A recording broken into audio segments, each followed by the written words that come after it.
to be conversant with this executive instrument, but they are not, because sometimes the period given is only 3 months within which to apply for compensation.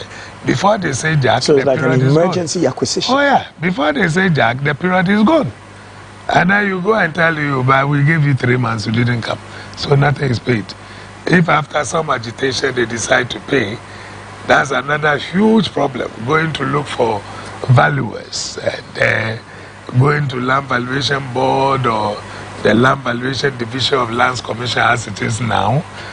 You say A, they say B, you bring in your private valuers, they also bring in their government valuers, you argue, and they say, well, we have to approve it, government look for money to pay, and it's never paid.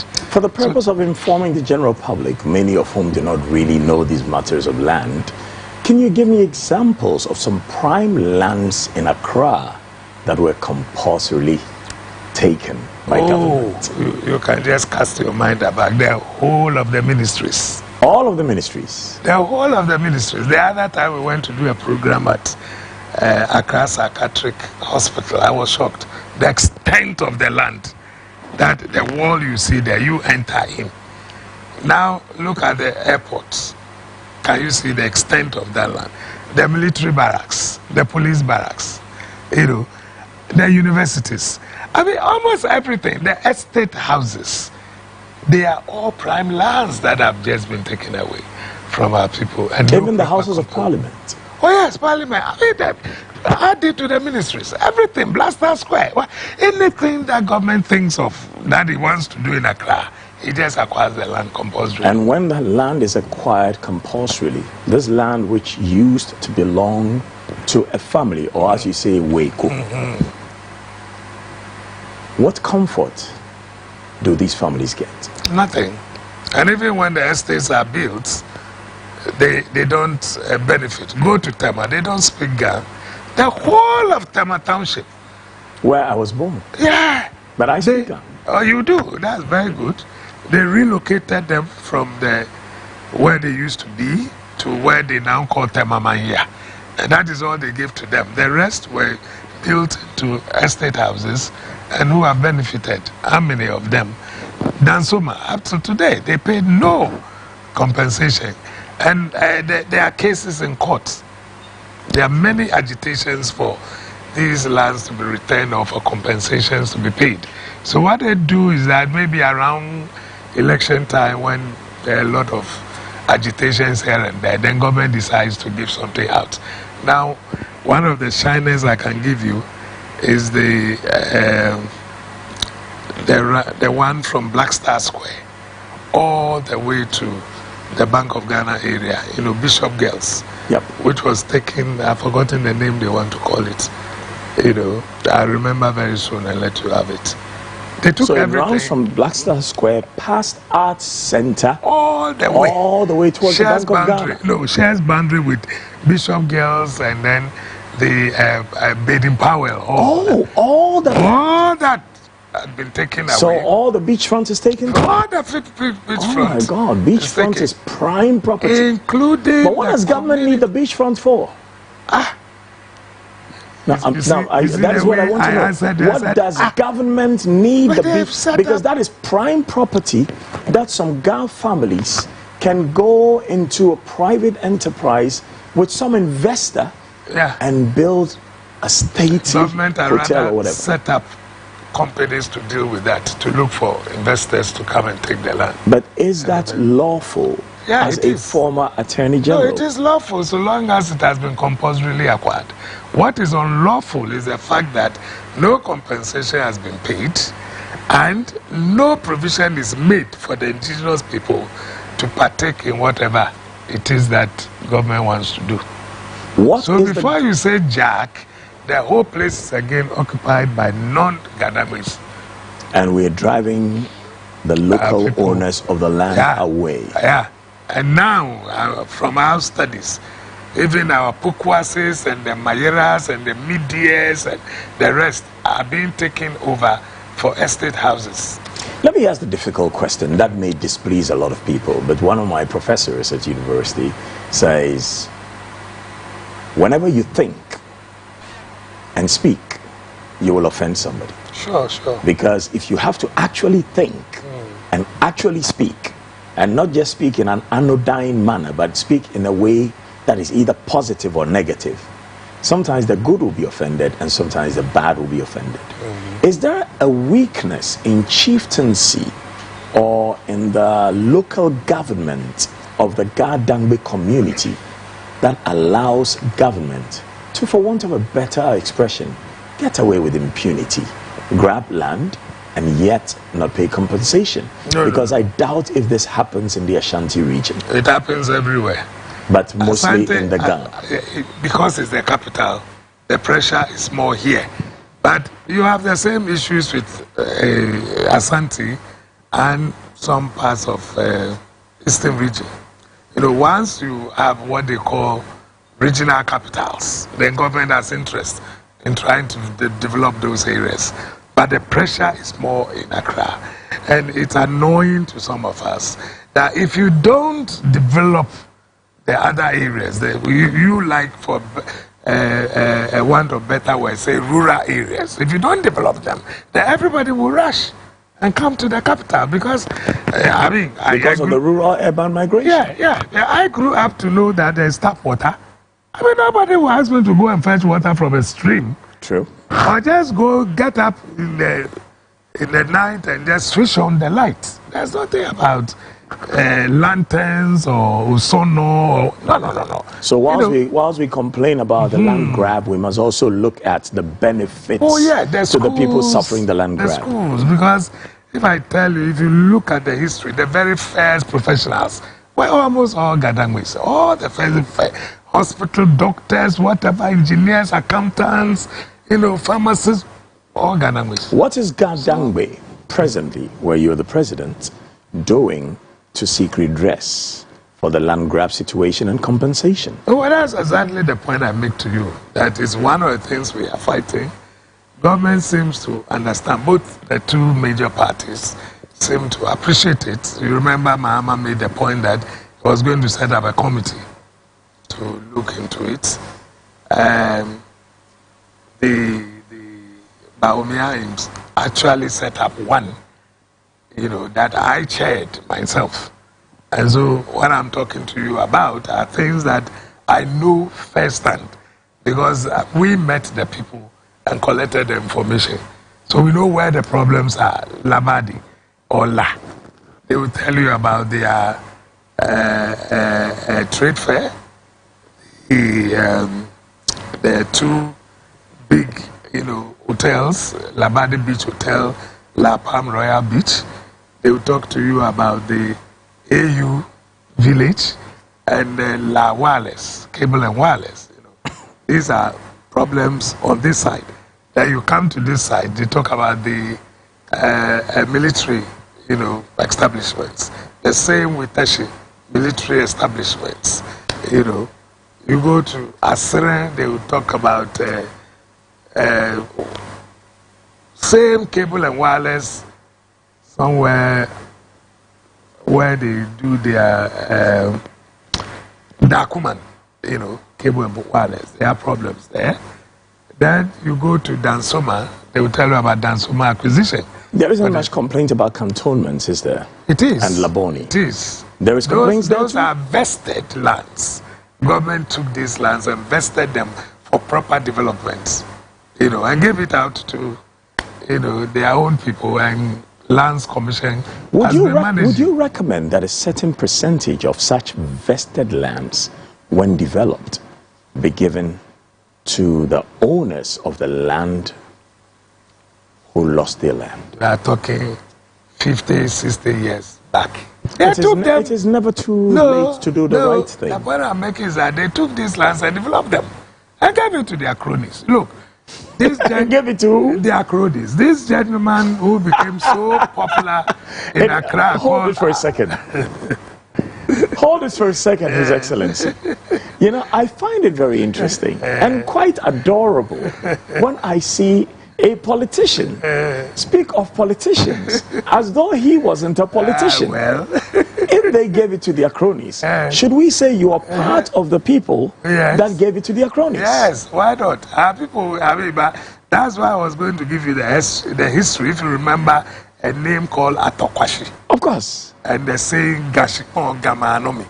All these things came from him because after the 39 earthquake and then the acquisition of lands and building of estates, it did not go. It did not benefit the people who lost their lands or their buildings. That's where he started that agitation. Tokyo Joe boys started fighting Kwame Nkrumah everywhere. That's exactly what happened. Those who took the lands are CPP, big wigs, and not really the people who suffered. But so if that's the case, then why did it continue? If you recognize that something was done in a previous epoch and you found it unacceptable, why did successive governments continue? Well, I wouldn't know why, but I can assure you that successive governments will tell you that we are building estates for the people.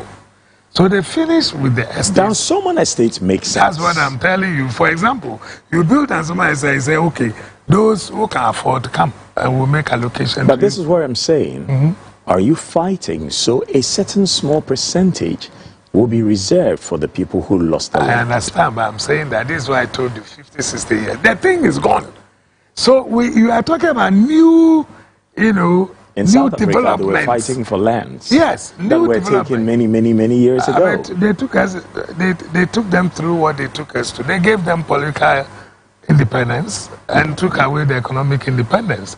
And so their countries, the country had been run by the Indians and the whites, the same way that it used to be. When we were singing, let's put it crudely, you could be Shikelewele Africa.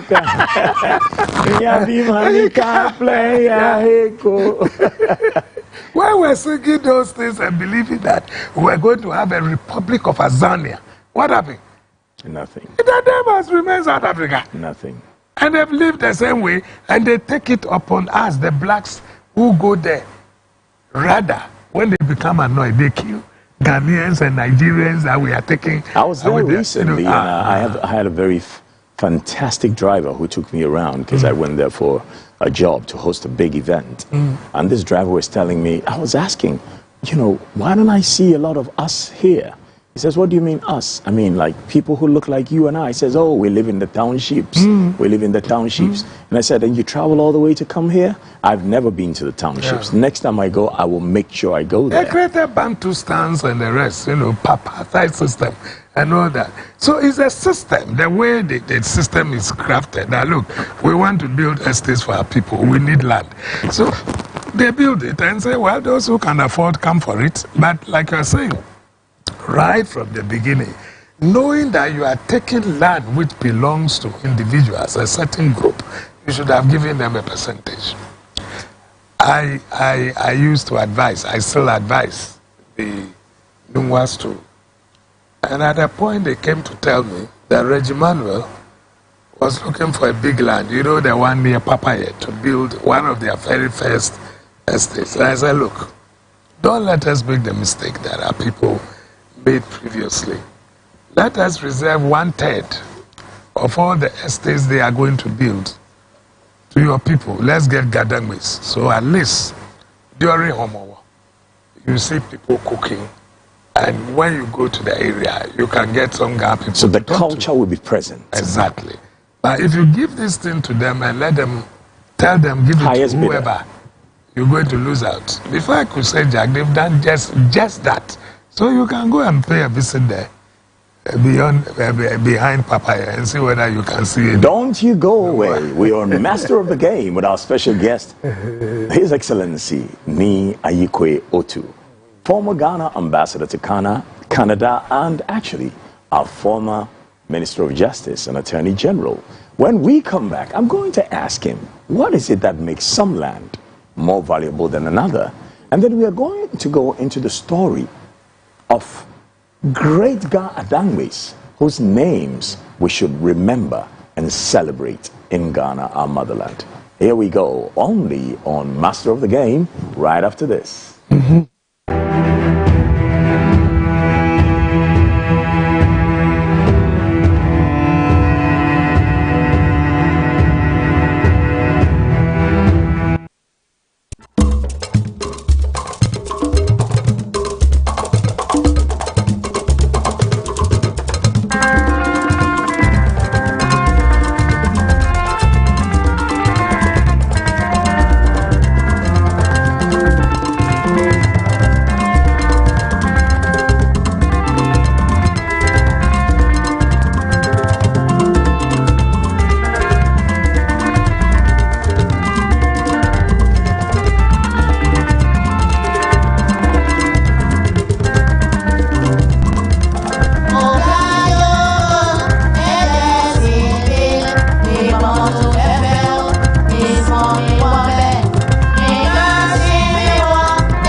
master of the game with special guest, His Excellency, Ni Ayikwe Otu. So what exactly makes one piece of land more valuable than another? Is it because it's fertile so you can grow crops on it? Is it because it's rich in mineral resources beneath it?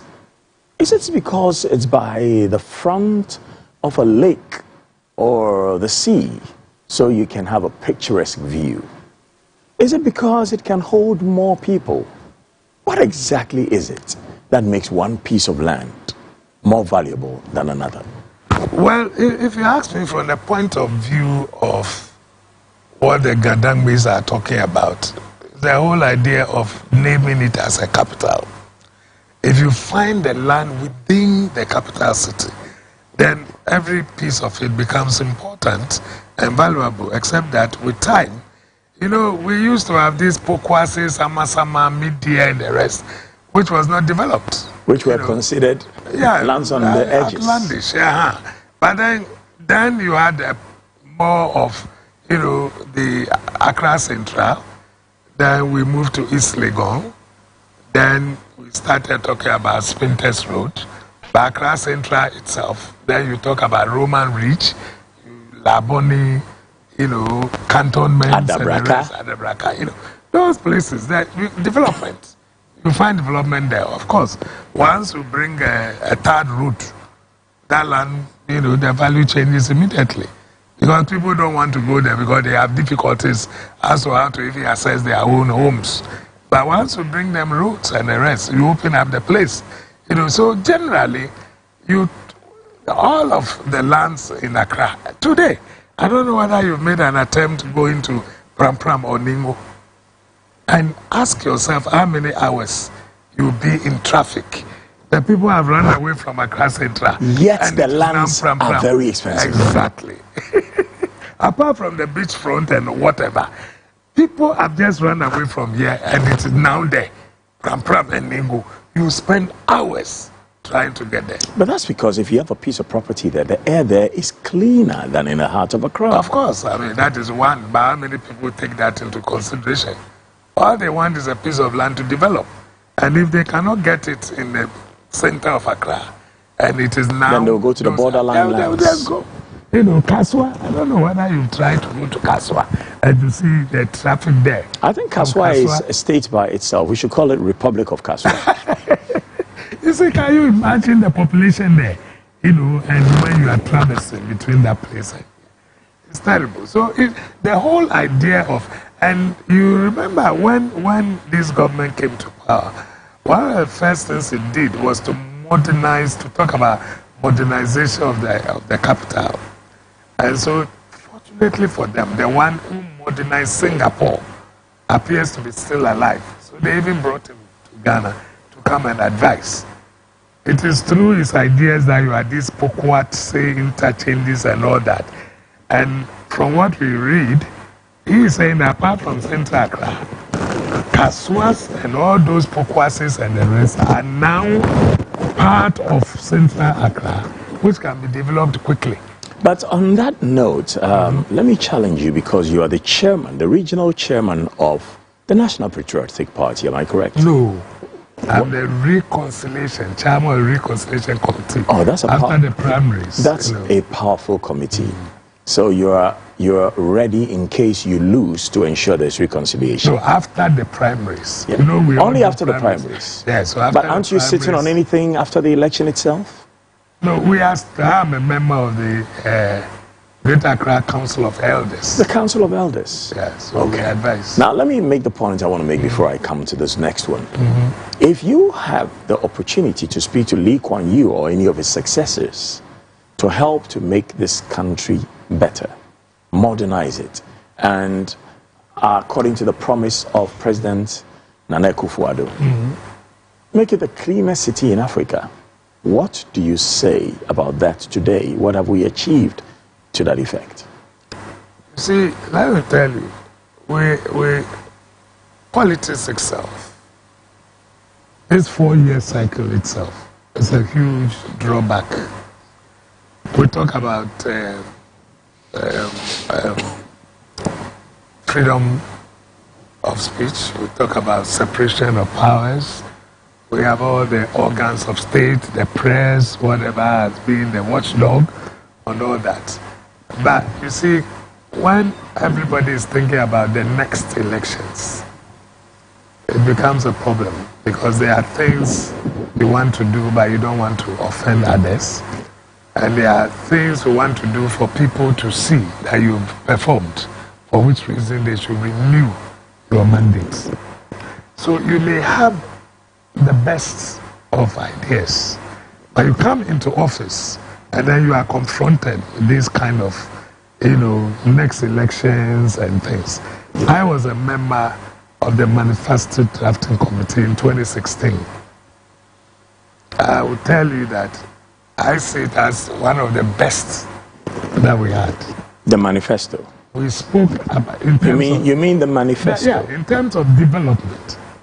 We spoke about one district, one factory, saying that we want to add value to our raw materials. Because what do we find here? You do your primary products and you export. For someone to add value, and bring it back and sell it to you at very exorbitant prices. And you don't even know what to do with the waste from your exactly. Products. You don't even know what to do with the waste. The husks of the coconut. Some of them are using it for the pots for the cocoa and things like that. And yet, we leave these things there, okay? So we said, let's add value. So we move away from the Goggisberg economy. And we're no longer going to export these things raw, but we're going to add value. We started, one or two of them, was it the Ekumfi juice? Yeah, the juice, juice and the rest. We started that, look, we're not going to export, we're going to add value. So that is to add value. But two, but you need raw materials. So if you're going to have raw materials, which is maybe the farm produce, then you need water. So let's start with one district, one dam. Make sure that we get water. So if we have water, we're able to grow our, pineapples, whatever. Then we are factory to feed. Then we are developing. Then we are industrializing.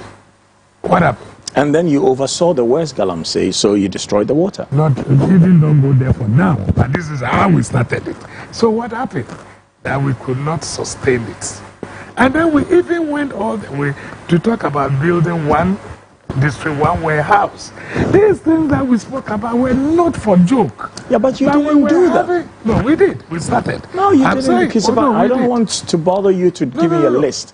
Because many of your ministers have failed to give a list. We'll come to that. Okay. What I'm saying that we had all these beautiful ideas that to fight with, waste, things going bad, why don't we have proper warehouses built so you can even keep them alone? So look at the structure I've given you. Why should we be suffering today? But the concentration, for some reason, went into other areas. What areas is the concentration going? I don't know. I was sent outside.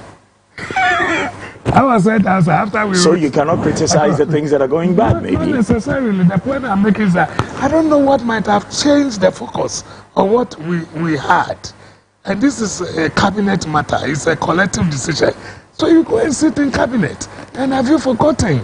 I am minded by my training in journalism to remind you of the question that I asked. That the president for Ghana, but who came out of the MPP, promised us that he would make Accra the cleanest city in Africa. And you have given me a rather long answer. That really points to the fact that he has failed in that regard. I'll tell you something.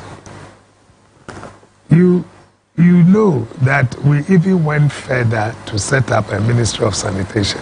Which was utterly unnecessary. I'm telling you. It's the job of the local authorities. Exactly. So why did we waste money to set that up? I'm telling you that this is the ideas that we had, and when we start talking about cleanliness city and all that. It's the job of the local authority. We're going to give you a whole ministry to oversee these things. But that's not the job of a ministry. It's the local authority. For me, the focus somewhere, I don't know, change.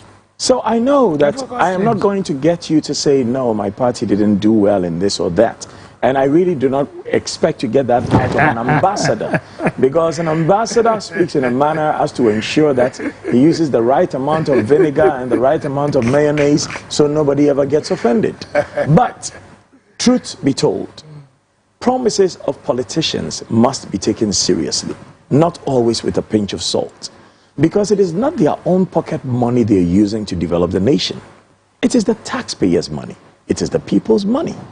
So if you have so much money and you come and give us so many promises, you must know the money that is at your disposal and give us your promises accordingly. And another thing, you know very well about the National Development Planning Commission, which your younger brother Nimoy Thompson handled some time ago, which P.V. Obeng, elder statesman, was head of some time ago.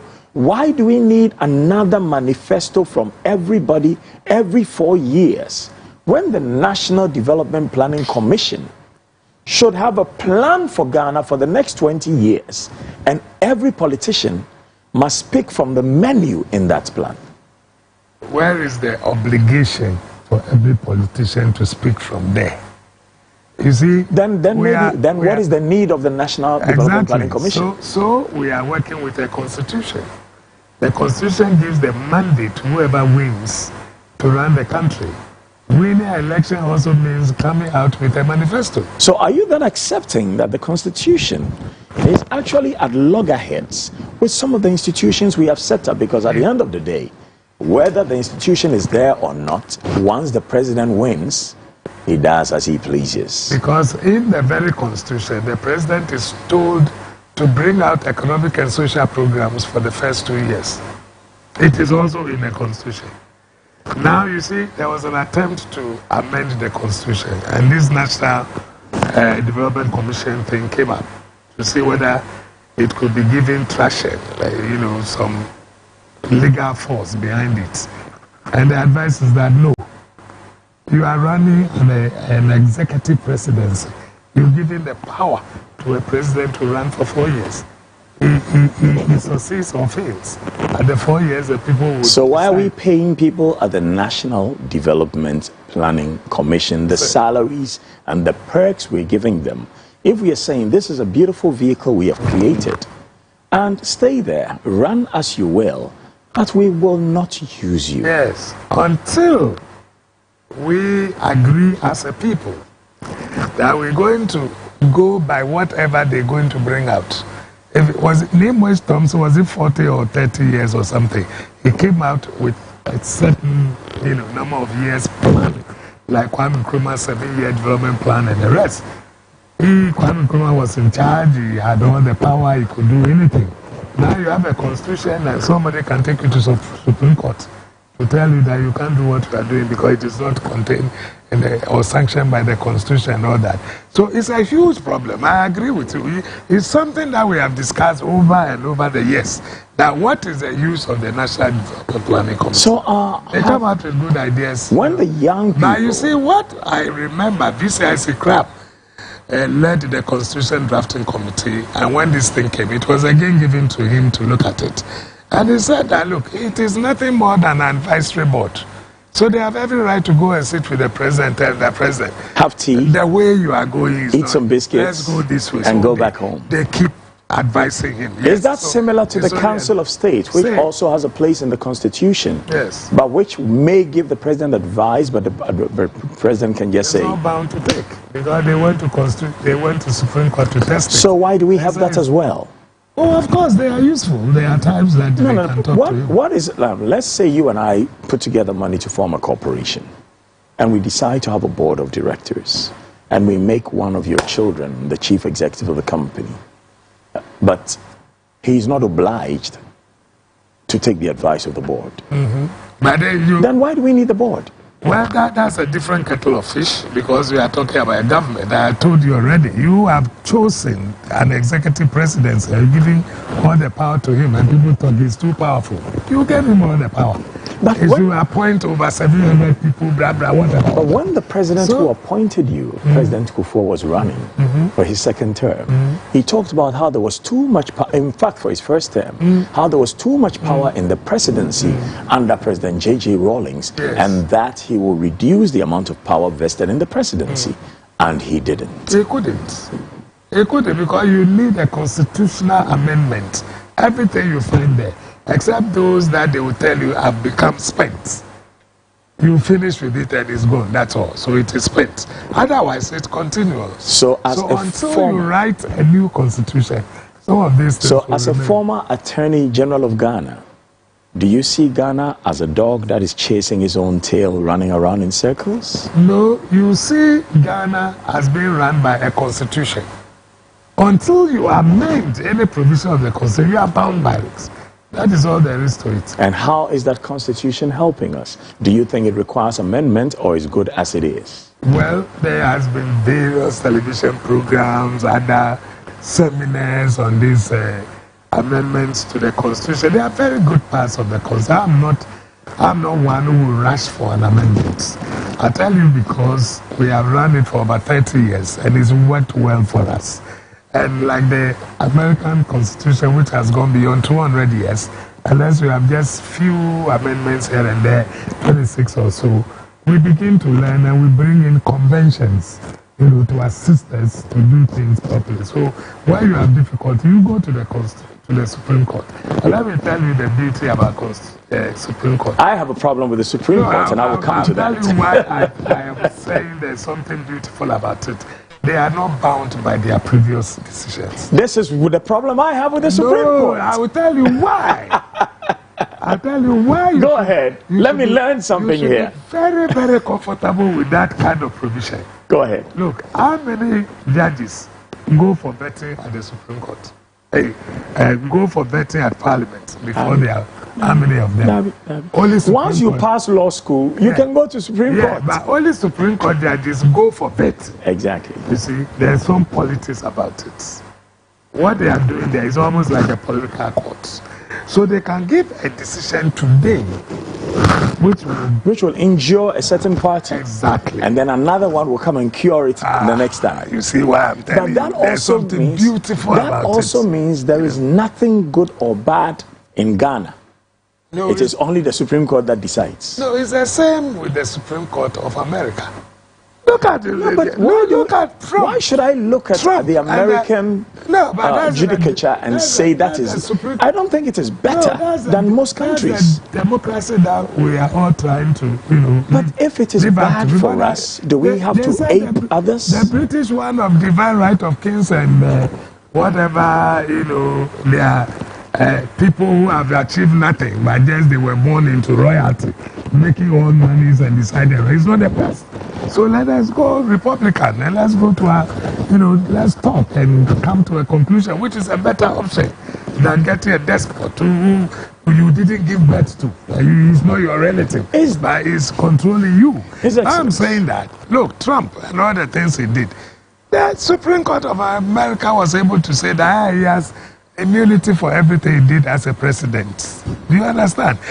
So those but if that Supreme Court was empaneled by different judges, he would be in jail by now. But in America, everybody sits at the same time. If there are 8 of them, they all sit at the same time. It's Ghana that we have a panel system. Either 5 or 7 or 9 or 10 or what, so long. But I'm talking about empaneling because of the constitution of the Supreme Court at the moment. If you look at the number of Republican-appointed Supreme Court judges and the Democrat-appointed Supreme Court judges. And that's the whole idea of packing the court. And I'm telling you, and we are packing the court in Ghana too. From there, they pack the court and they are getting whatever they want. At least Trump, and we have done the same here. Trump is getting whatever. I don't know where they are. No. Your party has packed the court. I'm saying that. I don't know. Will you answer the question directly for once? I'm giving you a scenario so that you do your drawing. My mathematics. Your own inferences from it. If Trump is now the Republican president, if they control Senate and they control the House of Republicans, and now they have the conservative Supreme Court, what do you think he cannot do? He can do whatever he wants. The first time when he started with his executive orders, They were challenged in court quickly, and they were struck down. Today, now he can get away with and murder. he will get away with it. So these are the realities of politics. Politics is life and death. But that is it's why. Life and death. But that is why people die. That is why in Ghana we must ask ourselves: are we forever going to ape the style of others when it comes to government, or are we going to ask ourselves, who are we? What do we desire, and what are the vehicles and structures that can help us get to the destination we want? Oh, the fact that you speak about American Constitution doesn't mean that everything in their Constitution is what we have here. We are looking at the BTQ issues in Ghana, which they think should be different from what obtains in America. And you see the results of Trump coming in, and they are now living this wokeism. You get up and talk about any nonsense, anybody can be anything, and the rest. It appears the American conservatives in society doesn't really want it, and things like that. So it's not like that. I mean, we say in constitutional interpretation that every constitution is sua generis. In other words, you look at your local circumstances in order to interpret your constitution. On the matter of LGBTQ for legal purposes, we went to school as children and through secondary school and through university, and we found that there were some very effeminate men who were even called, we had a name for them. And they say, what does not exist in your culture does not have a name. We called them Kujobisia. And we had, Amatazan, women who were like men. You would think they were boys, but for the fact that they had certain body parts that, girls had. Are we saying we should ostracize them from society? No, it's a promotion that they are talking about. But these are natural people who have the natural defects. Like me. Should we call them defects? When you wear this no collar thing, you look like a female, and things, your body and all that.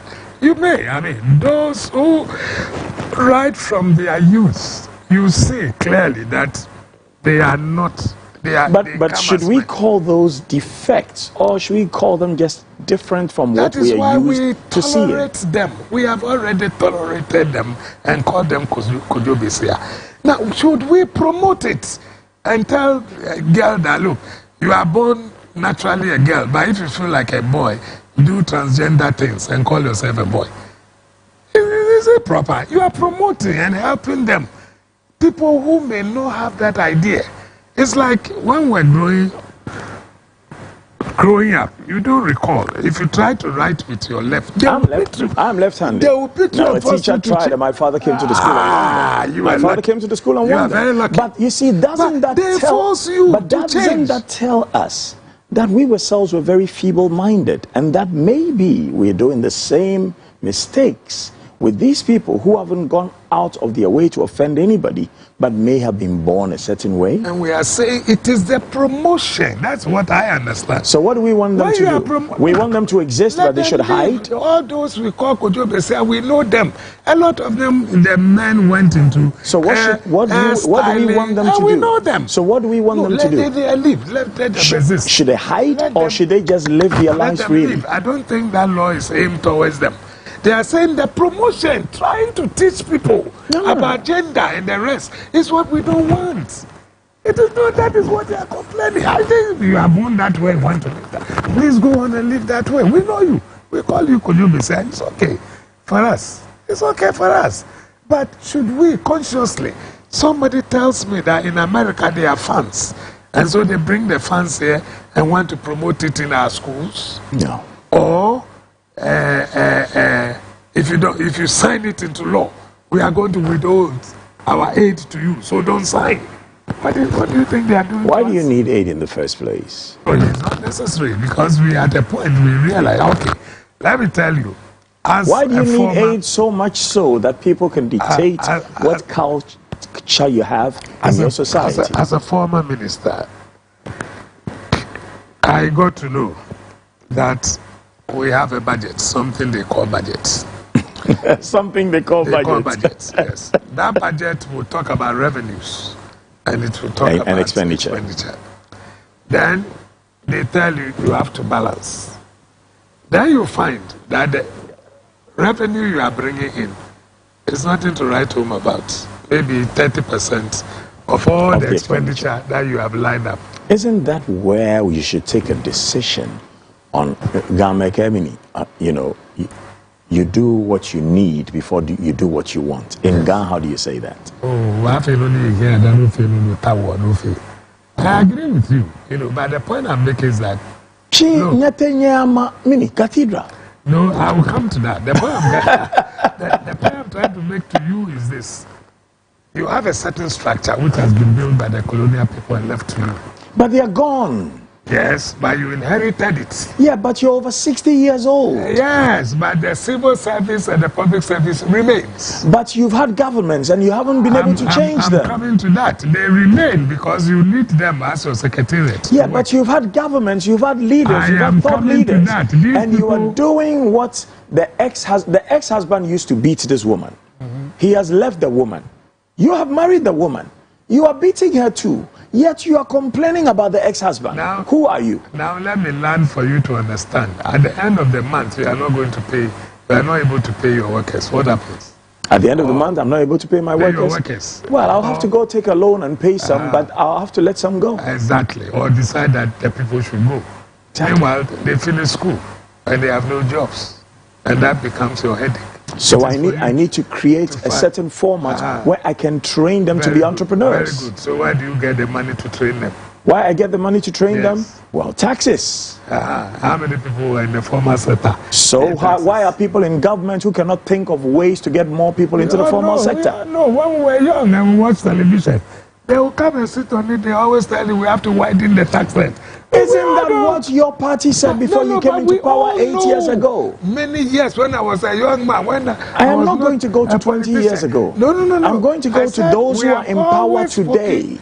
We have always spoken about widening the tax net. Why haven't we done it? The system is not formal. There are too many people in there. Then it means we have indolent people in government. For once, let me make indolent easier so everybody understands. It means we have lazy people in government. Because their duty is to help formulate policy. And then when they have formulated this policy, give it to the executive for the executive to sign those policies off, and then use their ministries and departments and agencies to implement these policies. And if over 8 years, let's say every other government was illiterate, let's assume, and you have had the opportunity to lead the nation for 8 years, and you still cannot widen the tax net, then can't we call your people incompetent? You see, that's it. When I'm talking and you allow me to land, you begin to see. We brought in the Ghana card. We tied it up to the revenue numbers. I've forgotten the tax numbers and the rest. So we tax now identification number, which people call TIN number. It should just be TIN. So we are now able to rather identify more people. Yeah, but identify and no, it will take time. Yes. So are you waiting for the next government? I've not said so. That they are tied to the team. So we know with your Ghana card where you work, what to do, whatever. And so we have done something about it. Rather, it is this government that we are now able to identify everybody. And we're even talking about credit in the system, because you give people loan and you don't know where they are located. How do you get back your money? But with this Ghana card, the only difficulty I have is forwarding addresses. The person told you that he lives here. But he has moved. He has moved. Forwarding address. So why you say that when you live outside, I live in England. There's always a and I've worked there for in excess of 30 years. There is always a probability to give you and the understanding is that you will always have a forwarding address. So whoever thought of whatever system you are talking of failed to think of this as well. He has not. You must have to give us a forwarding address. And the man who came for the ID card is a tenant in somebody's house. Tomorrow he's turned out of the place. He's left. Is that you got any permanent place? You see the difficulty? Yeah. So, should it be law then? And that is where I say I think only 20% of parliament in Ghana is working. And everybody, whatever constituency you're in, list all the parliamentarians in Ghana and then tick those you believe to be working. Only 20%. Because some of them have never put any any proposal in that parliament ever. And I know you would defend them by saying, a lot of them sit on committees. Exactly. Too many of them spend more time arguing in public than talking in parliament. No. Parliament is the highest house of debate in this country. The structure is completely different. You have leadership. So our structures are not working for us. So you see the leaders. Then you have the backbenchers. The leadership will be given opportunity to speak first. Before, if anything at all, the speaker will recognize some backbencher hiding somewhere. So where they work, their effectiveness is at the committee. Then stage. we want you to go to parliament. Everybody No, then we want you to go to parliament. I'm growing old. We want you to go to parliament. I just turned 17. No, age is just a number. It has nothing to do. I can be a speaker of parliament, fine. Easy. But to go around doing the reason I'm saying that is we need people with ideas, thought leaders who can say, I see this problem and I proffer this solution. Not merely I see this problem. They do because at the committee stage. I read parliamentary handsets as though I was reading my Tintin comics. I know, but it's funny. I'm saying that they do their work at the committee, and it is the reports that may come out. But in the main chamber, actually, stratification, monkeys play according to sizes. I need to hold you to the Ga Dangbe leaders that must be remembered and celebrated. Can we start with some of them? Because recently, I recall somebody trying to claim Tetekwashi for another ethnic group. So when we come back, we will be talking about the luminaries in the Ga Dangbe society. Wherever you are in the world, this is Master of the Game with His Royal Blackness, KKD, and my special guest, His Excellency Ni Ayikwe Otu. We'll be right back after this.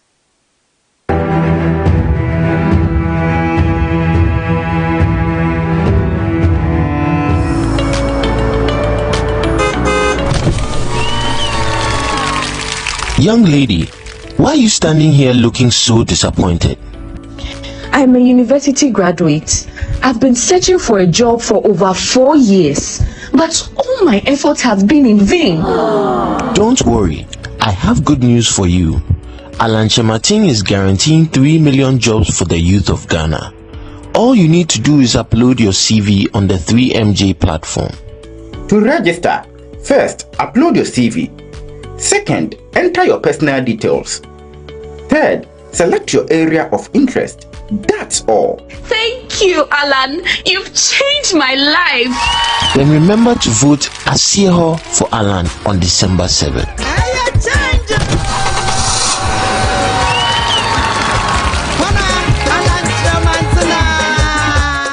Ghana way, Moya Radio, Hisense Black Friday promo is back. 28th November, equipping 30th November, and 3 days pay. Shamo Hisense showroom bia, Ghana for Nenina. And ya open ya titi so say who inti enjeja ho. Sa Black Friday promo, Hisense a titi niema so chai bia. Inti say ya television, air condition, another refrigerator, gas cooker, dishwasher, now sound system, mobile phone, Hisense kettle, microwave, blender, juicer, toaster, irons, rice cooker, air fryer, halogen oven, sandwich maker, water heater, vacuum cleaner, any baby break home. Madam Hisense, my shada tiswama, say who my Black Friday promo who here. Esa say, Aya Chadia me de mau. Emma if you say Hisense Guana mau 5 years manufacturer defect warranty. Aya Hisense Black Friday promo. Hisense, everyday prices for everyday people. Located in the heart of the Ghanaian capital, the 4-star Accra City Hotel is the country's gateway for business, tourism and entertainment. As soon as they walk in, guests are greeted with a smile. Accra City Hotel offers first-class stylish rooms, plus amenities that include a charming pool area to play and relax, and a lively food and cocktail bar. We realize that customer service is key. Customers always want new experiences. So as the business is developing, we have to look at other areas to make our guests more satisfied, to let them come back. Accra City Hotel has 6 fully equipped conference rooms for events and celebrations with all-inclusive catering. With a warm and dedicated staff, exquisite dining, and all services needed for visitors to feel at home, every stay in Accra City Hotel is a return invitation to Ghana.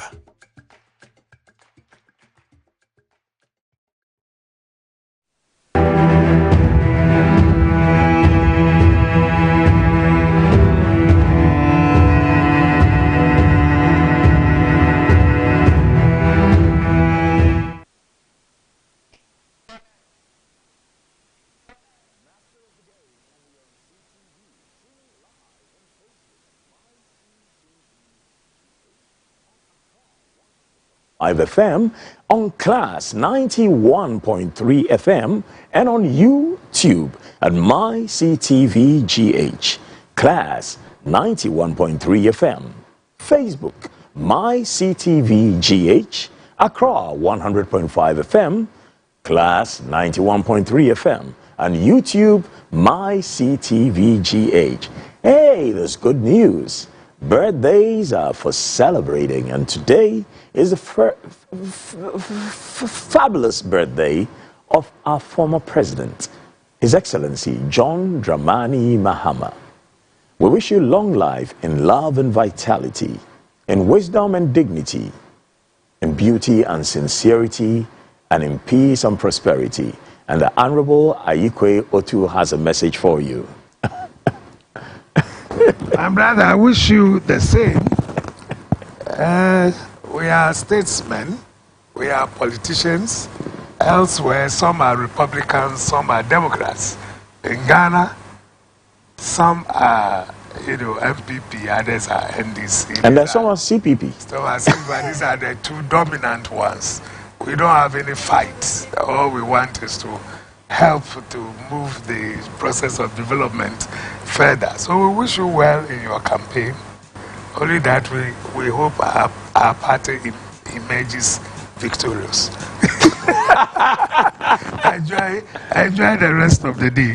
Thank you. You're on Master of the Game, and the question that we have now for His Excellency Ayikwe Otu is, we want to talk about some of the Ga-Dangme statesmen, some of the Ga-Dangme luminaries that are not very much spoken about. And why is it that some tribes make a conscious effort to promote their own and others just have a lackadaisical attitude towards doing it?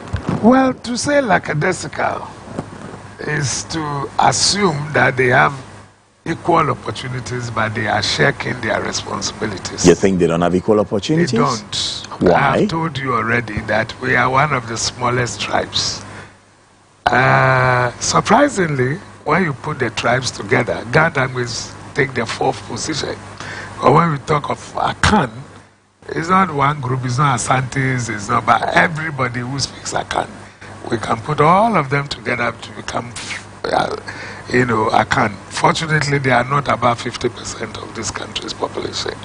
Then you have the Ewe, you have the Northern people, they are grouped together, and then you come to the Ga-Dangmes. I can give you the list actually. It's the number 1 is the Akan, Ashanti and Fanti, and other Akan-speaking tribes. Then the Ewe, the Ga-Dangme, the Mole Dagbani, the Guan, and the Guruma. So there are 6 major ethnic groups. That's what I keep saying. So the guy is not that small. Really. But in terms of looking at us at the capital, and then the way we have been overwhelmed by other tribes, you find that sometimes the things that we do not come out.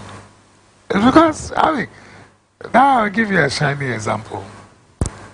We're looking for FM studios, television studios, to broadcast the Ga-Dangme language. When you say, but you have Obonu, Obonu doesn't belong to Ghana. Obonu is the GBC, okay? Then you come to Latenu. Latenu is a combination of Lateshi and Nungwa. And they were all giving one community FM, frequency, which they call Latenu. May I disagree with you here? Where are the wealthy people in the Ga-Dangme community, and what are they doing with their wealth to support the community? Exactly the point I'm making to you. So to say be given, you should go and get it. When I land there, you understand. So the attempts are made, and then for some reason the licenses are not approved. And when they want to approve, they start talking about community frequency. But as for the commercial ones, they are finished. But we are sitting here and we are getting new ones like our regional chairman in Asante, who is running. One to me. That's your own regional chairman. Yeah, I'm saying. And that's your own party that gave it to him. I'm saying, don't worry about that. I'm saying so. That yet, but we have been in power for only 8 years. And I add the Kufuor one. The rest have also been NDC. So why? I know Class FM also, Accra FM. One of them, they try to speak Ghana for some hours, and that's it. Well, we make the effort. It's better than nothing. To you, yes. So I appreciate it. But then you ask, I, as leader of Ghanaian Council, we put in 3 applications for 3 FM commercial. They ended up telling us, in fact, earlier on they told us 5 was available. They ended up telling us 3 was available. Give us a trace on our community. So what is the range of community radio? You won't make much commercial. Yeah. What is the range? And at the end of the day, they've given us something they call, is it a temporary authorization or something authorization, you know, to begin with. And even out of the 3, only 2 has arrived. We have arrived and we are waiting for 1. Okay, so I'll make you this promise as the CEO of Class Media Group, that let us know your heroes. We will make documentaries on them, as we are going to do for all the 6 major ethnic groups of Ghana. And we will publicize them so our children will know about all heroes of Ghana, not merely the Akan and the Ewe and those from the north. We didn't come to meet, you know, Tete Kwashi, but we all read about him. That's somebody hails from Osu and La. And that has been a history all along, that he brought these beans from Fernando Po in those days, and now here is Equatorial Guinea. And then because the Accra weather didn't appear to be good, he moved to Mampong to try his thing. And it worked there, thereafter, you know. So how do you underrate Ghanaians? People who brought all this wealth, all this wealth to that people are talking about. Now, before you go to the next, can I ask, do we have a foundation for Tete Kwashi that caters for his children and his children's children? Well, some guys are trying to bring that about, but now trying? I'm saying trying because Tete Kwashi has not been neglected by Ghana. He has not been. What have we done for him? There's a whole hospital, Tete Kwashi Hospital. Now, what's the use of putting my name on a building and my children and my grandchildren cannot earn a living from the crop I brought to Ghana? I don't know about that, because there was also Cocoa Marketing Board scholarships that many people, you know, benefited from. Yeah, but there has to be something that his lineage benefits from. Yeah, his own lineage must have also to do something about that. Will the Ghana Dangbe community do something about it? They've approached me. Some people have approached me. I've told them, let's take our time. First of all, get his best is this possibly the difference between the Ghana approach and the Asante approach? Because I tell you what, if Tete Kwashi was an Asante, by now there would be a fund in his name, and his great-grandchildren will not be poor people. Maybe you guys are a bit laid back. Is it possible? Well, it's possible. I mean, we all grew up in Ghana at the age of 70. I've known Akans, I've known Ewes, I've known Gadangmis and the rest. So they do things a bit different. You see, like even in a funeral, you go and give money and it should be announced for everybody to say. Some will even bring goats and sheep that have been dressed. Yeah. You know, carrying things. We do our things a little different. We are more on the quiet, you know, give your, you know, donations and the rest. Now, is it because you are doing things so you do not shame the poor, whereas we are doing things so that those who are actually helping the poor will be known and celebrated? I think that's the main difference. No, I'm saying that it becomes part of your culture. I said that everybody accepts it, that that's the way you do things. And in our culture, we are a little on the quiet, that we don't want things... To the point where you let your heroes be neglected and their lineage be poor? Well, it all depends. You know, everybody is born into a family.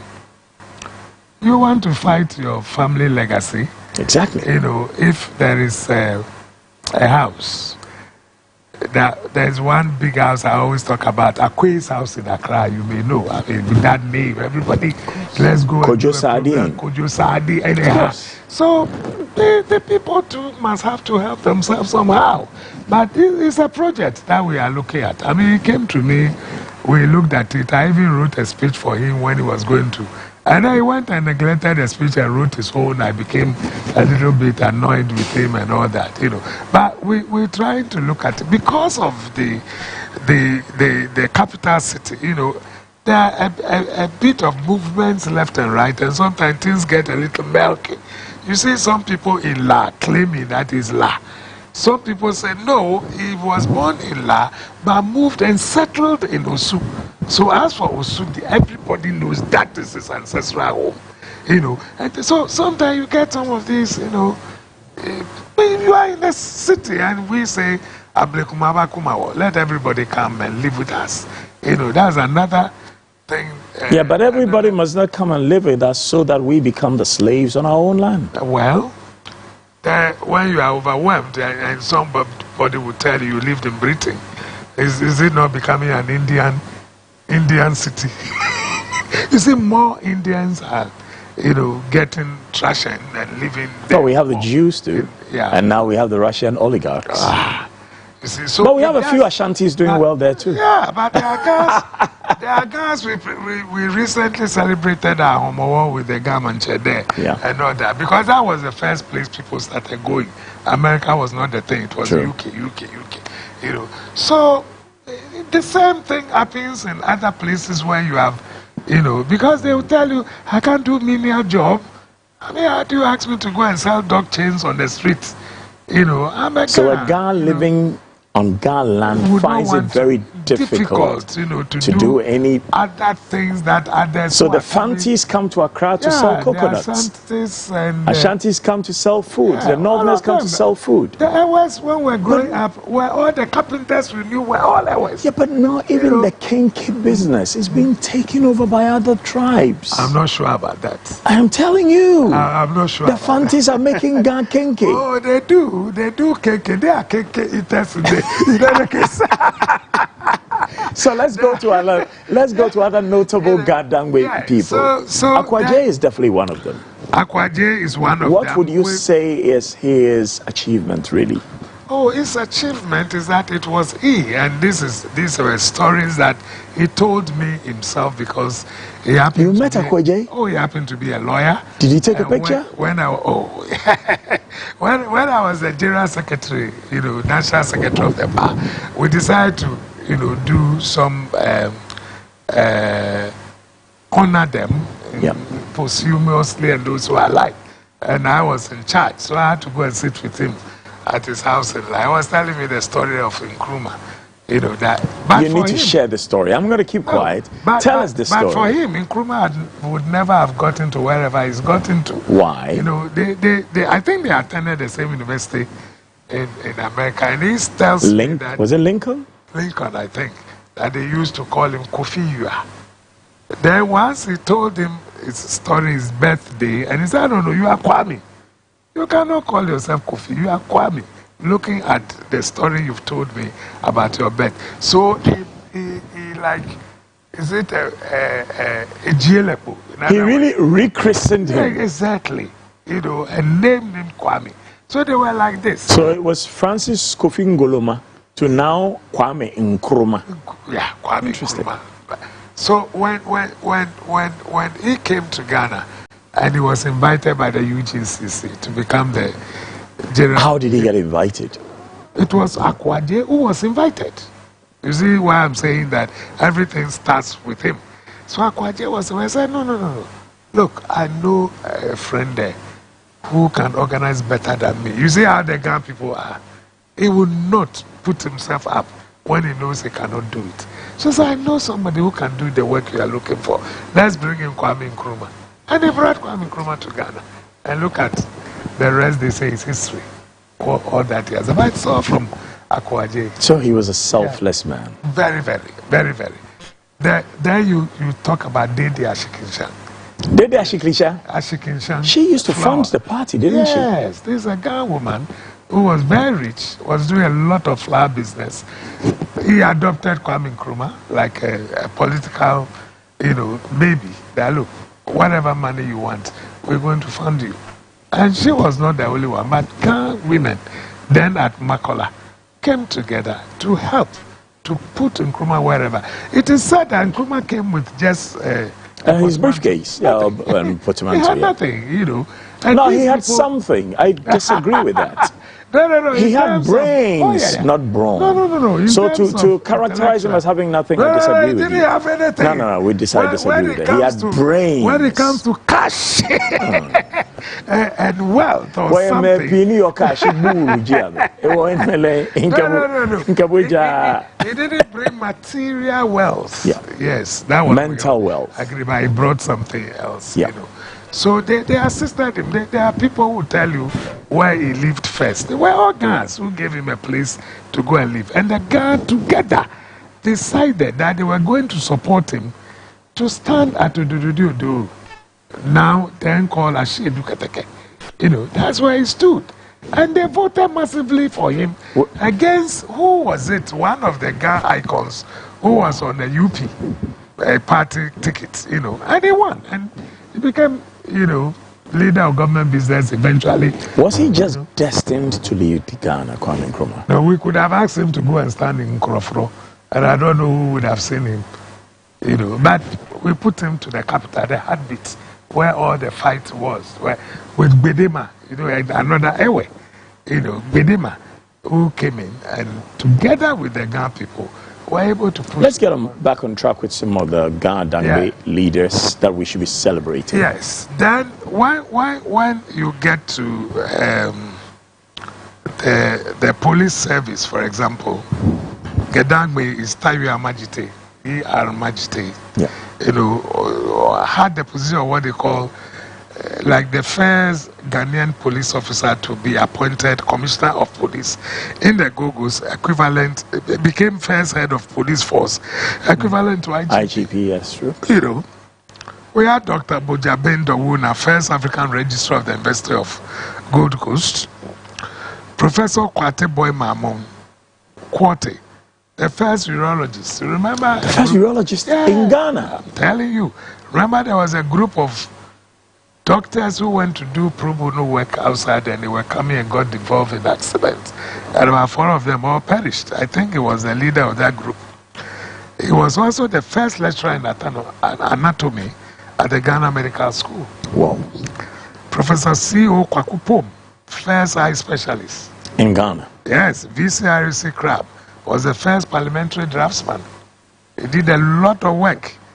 Ni Tete Chinri Hesse was second parliamentary draftsman. I think it is his son who has just died. So the Ghanaians control the heights of our government. A lot. Fifi Hesse was the first Ghanaian and African Rhodes Scholar. And he was my Director General at Ghana Broadcasting Corporation. Professor Felix Konote Aholu, yes. Remains a dear friend of mine. The pioneer researcher in sickle cell anemia. They were not giving him professor. He got annoyed and left this country. While he was away first, WMQ Arm was first governor of the bank. So why don't we talk about these people more on our Griffiths Randolph was the first commissioner of income tax. Harry Dodu, first Ghanaian chartered accountant. Wow. First Ghanaian surgeon and first dean of the University of Ghana was Professor Eastman. Then we have about 4 surgeons in terms of dental following after each other. You have Nimwe Brown, first Ghanaian dental surgeon. Second, Ezekiel Kofi, the English Alatamanche, Nikojua Bebiu. Second. Third Ghanaian surgeon, Dr. Stephen Eduai. I think his son is still around. What about Nibone Alatamanche? Yes. Say, when you come to politics. That brave and courageous When man. you come to politics, that after the 28th February Road, Crossroad shooting, and then the routes and all that. He had earlier called for a boycott of European, goods, and it was known as Boycott Hini, and did not live at Osu. He didn't stay there only, but went on to canvass, to get support for the boycott and all that. And that was a role he played. So the Ga contribution to Ghanaian history is immense. Immense. Yes. Immense. Yes. The Ga Dangme community has more work to do to promote the work of the Ga Dangme community in the building of this nation. We did it right from the start. We are still doing it, but we have now, in terms of numbers, go down, such that, you can call 1,000 people to the bar, and you get about 50 guns, and they become insignificant. Why? And yet it's a big number. Why? Because you are talking 1,000, and you are only 50. So for people looking through the list, say, oh, they are not there. Because Ubanake, Akan, the names are maybe more of Akan.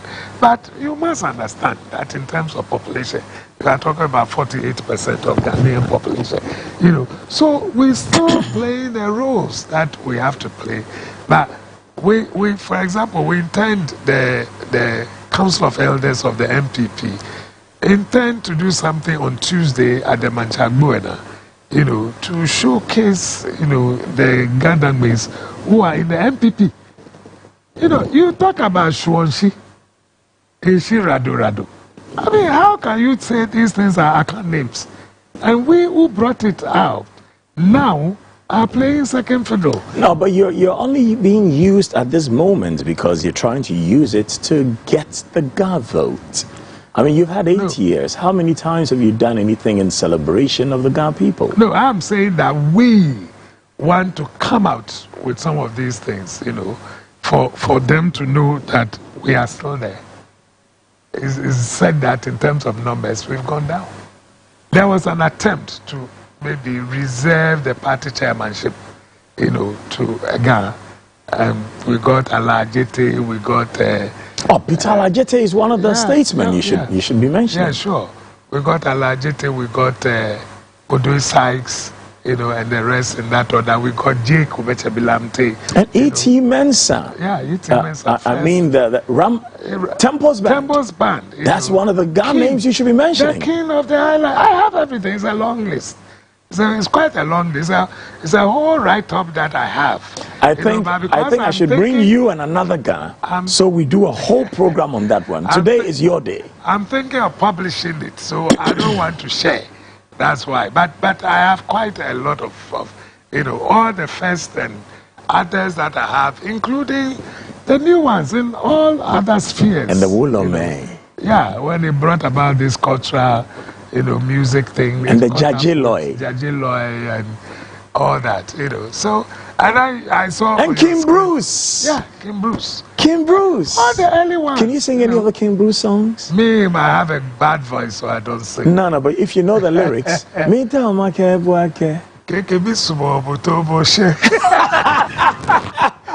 we come back, we're going to be talking to His Excellency Ayikwe Otu about some of the judgments in this country and some things that he chanced upon when he was Minister of Justice and Attorney General of Ghana, and then his stint as Ghana's ambassador to Canada, right here on Master of the Game after this.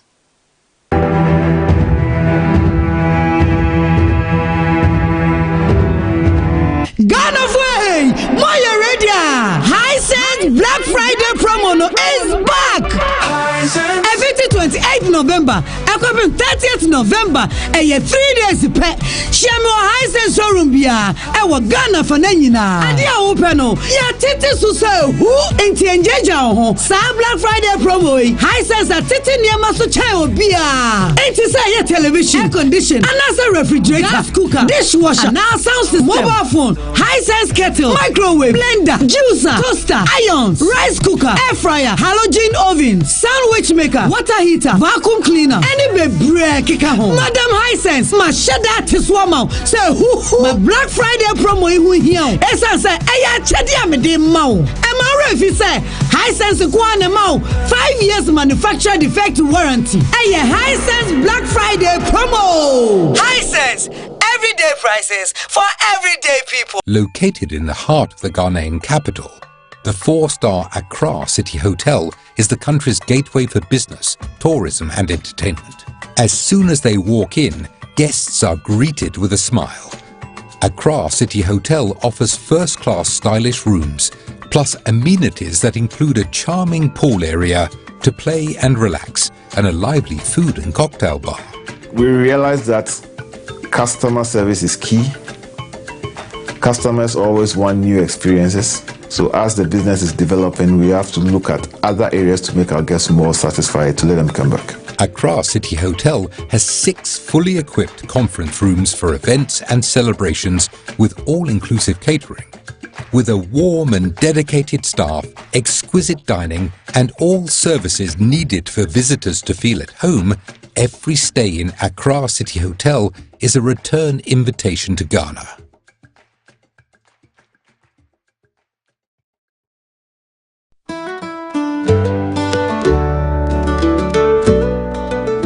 When we they are all the same. Oh, me I fear about to ankasa my margin cemento. Menkasada. I don't to aba. Omunyina ya trofo. Who take your parties nina? Do this is your papa and also dineti. Papa we. Medindi Kofi Apa. I'm the leader and founder of the Liberal Party, LPG. Oh no, didn't say papa. I bet brought this generation, the next generation. Now let me tell you the vision of this man. Na me adom number be president. Akola bi wo Ghana bia said the imam ma ewa bochie. Sa ne be yamom. Akola bi obi neka. Bosum bia 500 Ghana cedis. See wakra and there. Kopim 80 years obi neka 500 Ghana cedis. Hey. This o maye naya. Bosum bia na jese obi na 2000 Ghana cedis. Sa so na me be president. Omo a omo nya adwuma. Ifiri ni nwotwe eko nkokora na mrewa so obetua omo ka 700 cedis. We build up from 18 years. I want you to know, but you can 700 Ghana cedis. Hey, let me tell you some cry. University so be free. We are not school free. Me, I vote for number 5. Madam, I feel 2024 election week. Meto abane di ama LPG. Mami posters ni bi. Na me muam nyenye campaign. O hwe krata na de to abana be number 5. Me na me to so bi. Ma share so de no e ansoro ma. To abana mami. Na to mami ya me de ose e yoyo.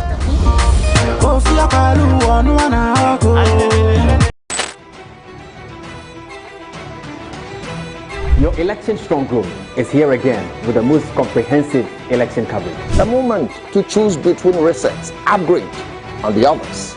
We are your trusted source to give you a comprehensive coverage. And Class Media Group is your most reliable and trusted source to give you the best analysis. We've put together a strong team of reporters across all constituencies to bring you the breaking news. Experienced presenters for all the unbiased in-studio discussions with very knowledgeable experts. Ababia yebenya edese police stations ahodwa ewo Ghana for na yebenya mre ni asone so kroden amemu ate ni ye dia somo enti ye die ni bedi abato n'echi na ne ebepie wa abato no mu bia no yamam ehunu kaye ho ewa Accra 100.5 FM Class 91.3 FM CTV, Ghana's #1 television, and after classfmonline.com. Your affiliate stations are who in which your Ghana have a piano or Sabakaye.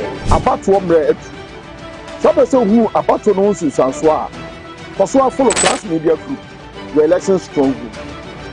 Hello, Ghana. My name is Dakwa, Kwesi Che Dakwa, and I'm delighted to tell you a beautiful story. For every young person in Ghana looking to work in radio, television, or online, this is a great opportunity for you. Welcome to Class Media Group. Class Media Group, with 1 TV station, 9 radio stations throughout the country, and 1 great online portal, is taking on new hires as interns. Interns to shadow great personalities and train for a job and career ahead. All you have to do is apply to this below. This goes straight to our head of human capital and culture. Whether you want to work in radio production, radio presenting, television production, television presenting, or working to write and post online, Class Media Group is the place to be. This is KKD. See you soon. Ghana way, Moya Radio, Hisense Black Friday promo is back. Every 28th November, 30th November, 3 days pet. Shamo Hisense showroom bia, Ghana for Nenina. And ya open ya titi so who inti enjeja ho. Sa Black Friday promo, Hisense a titi niema so chai bia. Inti say ya television, air condition, anasa refrigerator, gas cooker, dishwasher, na sound system, mobile phone, Hisense kettle, microwave, blender, juicer, toaster, irons, rice cooker, air fryer, halogen oven, sandwich maker, water heater, vacuum cleaner, any baby kika home. Madam Hisense, ma sheda tiswama. Say who my Black Friday promo ihu here. Esa say eya chedi amede mau. Emma if you say Hisense go on mau 5 years manufacturer defect warranty. Eya Hisense Black Friday promo. Hisense. Everyday prices for everyday people. It's party time, I'm watching them there. Ola Bawo. As I introduce to you Safari Zoom Flex live on Ghana's #1. With Zoom Flex, you can join the fun wherever you find yourself via Zoomer. Ella, don't shake the body. God, it's Friday. Of course, time is 10 p.m. sharp on Ghana's #1 with the man them DJ Last Week Official. We say Ola Ba Wo. Give me the move, give me the vibe, give me the move, give me the vibe, give me the move, give me CTV, Ghana's #1.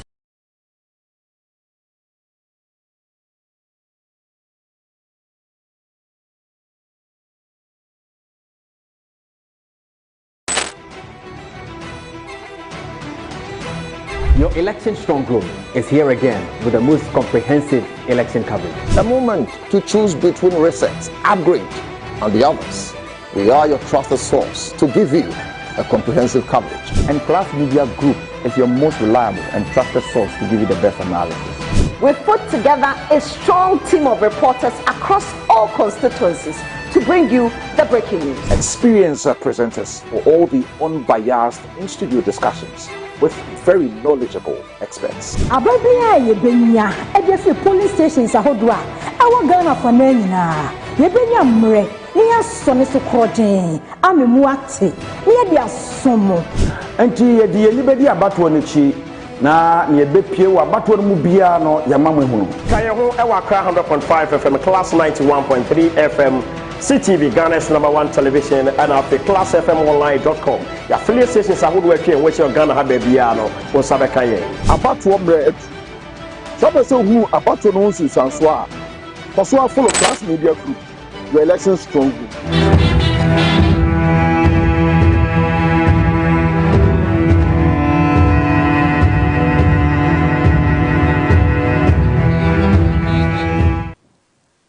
Water is life. It is my prayer that all the waters of Ghana will be clear and clean, and that those who are busy ensuring that they can get gold to keep will also think of what they would drink when they are thirsty.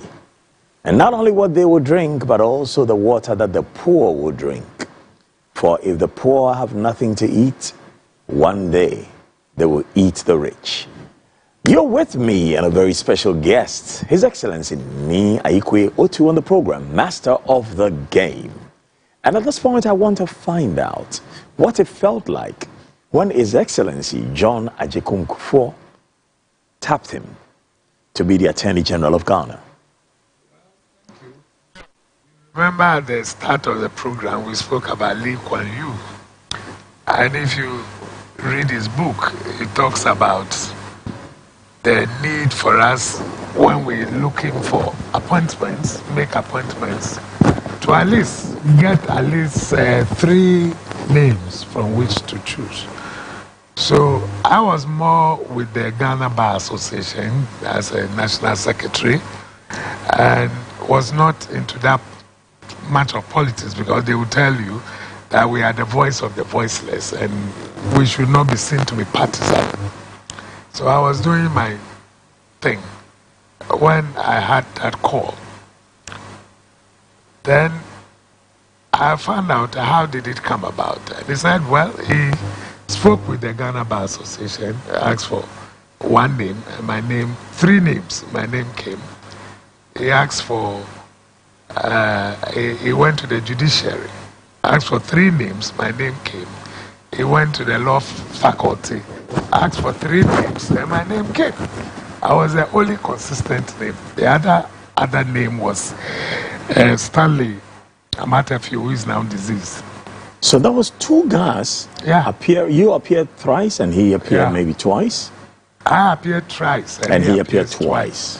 So when I became Attorney General, I tried to woo him to become my Solicitor General. But he's apolitical. He wasn't interested at all. So this is my journey. This is how I got there. So more of a professional guy, you know. And there are difficulties, obviously. I mean, you're going to manage. What are the key ethical issues you face as Attorney General and Minister of Justice? Well, not necessarily in terms of ethical, because remember that it's only a lawyer who can be an Attorney General. So you're already bound by the ethics of the profession. And all you're going to work with are also, you know, those who are working are lawyers. You know. So as for ethics, not much of a problem. But in discipline, rather, if you call it that way, that we had somebody who's dead, they will tell you don't talk about don't talk ill about the dead. But he was in charge of public prosecution, and he was older. So you direct him to do things, and he refused, thinking that he knows better than you. I told him, well, if the president wanted to appoint you as Attorney General, I would have done that. So they would use age or experience to try and run away from work? Try to misbehave, you know. So I called for his file. I saw he was above 60 years. I told him, I'm going to retire you. I'm going to talk to the president. You are disturbing me. But lawfully, he needs to be retired anyway. Well, of course, yes. And it was beyond that. I was still misbehaving. So I had to retire him. That was a very, you know, a decision which I took, which I didn't really like, because I would have loved to, you know, work with him. But maintaining him when you knew very well he was about 60 itself would have been an act of indiscipline. No, under the Constitution, you can have 2 years, and 1 extension. So while the youth stay in line unemployed. I told you, we are bound by the Constitution. The Constitution, it was amended, that is what it said. That's why some people are still sitting there and they are above 60. So you have 2 years, you have another 2 years, and you have 1 year, 5. But usually people get just 2 years. The rest don't come. So I had to throw him out. You know, there were things they needed to do. I realized that a lot of them did not have the confidence to go to court. You know, it's like their bread is back. There were more solicitors than barristers. They will be paid in any case. They don't have to exert themselves to do anything to get paid or earn money. You know, so you had to ginger them to have to. Did you have cause to differ with the presidency on issues? No, not really. You know, as I said, I wasn't that political at the time. So I was more like an expert in my field, you know, wanting to do things. But you get the politics seeping in here and there. You know, so for example, today, if you ask me some of the things that some attorney generals have done, or what this man is doing today, and you ask, I'll tell you that he's a politician. I'll tell you that he is a politician. We can't go without me asking you on the impasse when it comes to what's happening in Parliament today. And I think we're going to have to end on that note. Well, you see, I've told you already, even the Speaker may also be a politician. And he is, not that he may, but he's even a politician. But should the matter of the majority in Parliament be determined by Parliament, which is a master of its own rules, or by the Supreme Court? You see, the Supreme Court, by Article 2.1, is the only body which can do interpretation. So, of the Constitution in any case. So all you need to do is to create an issue of discontent, and then you have to go for claim that there is, and then you go. So long as you can create any matter of discontent, then we can go to the Supreme Court. But first, you must go to a lower court, not straight to the Supreme Court. You can go to the Supreme Court for interpretation, but as to whether somebody has lost his position, as an MP, or was not properly elected to hold that office and all that, they say High Court. So that's why in that decision, you have two people dissenting, that coming straight to the Supreme Court, might mean that you are asking the Supreme Court to use its general powers of interpretation, as against the High Court, which has been given a specific role to determine whether somebody has left office or not. But if you read the majority decision, they are saying that it has come up before. This is not the first time. And what they said was that although that there are specific articles of the Constitution which says that the High Court can do something, once they form the impression that it is an issue of interpretation, they can also interpret. So I have many messages commending you here. Thank you. Interestingly, I haven't found one that is saying anything ill of you, which is very weird in Ghana. But there's one that I can't help but read. It says, this man can be a Speaker of Parliament.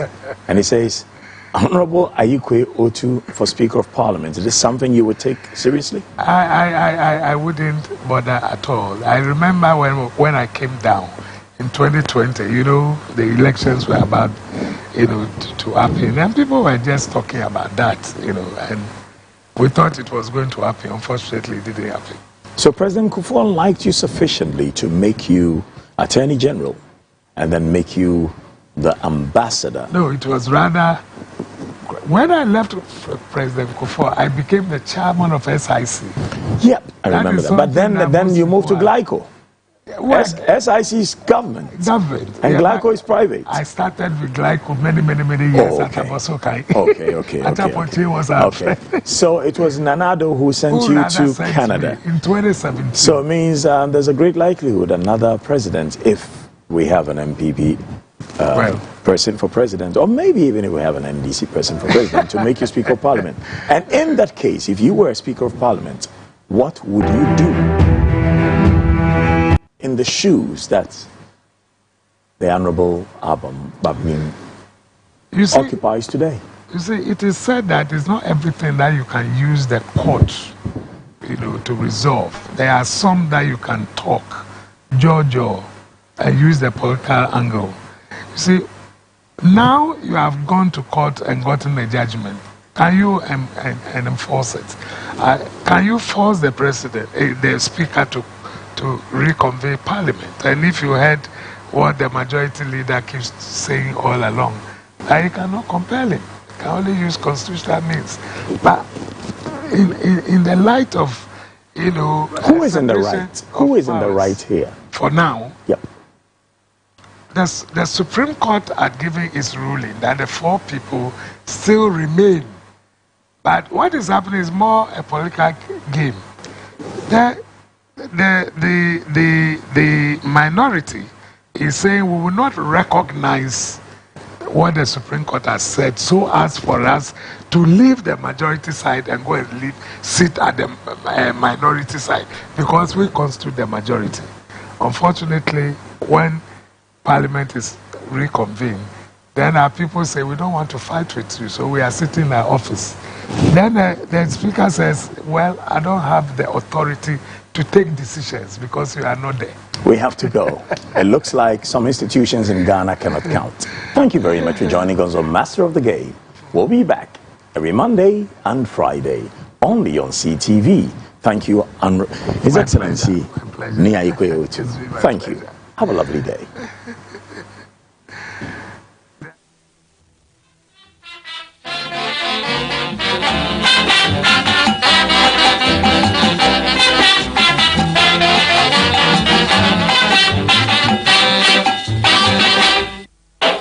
Akenke bwaka pedo, ake wakwane kenye moneno, agba na kosa ni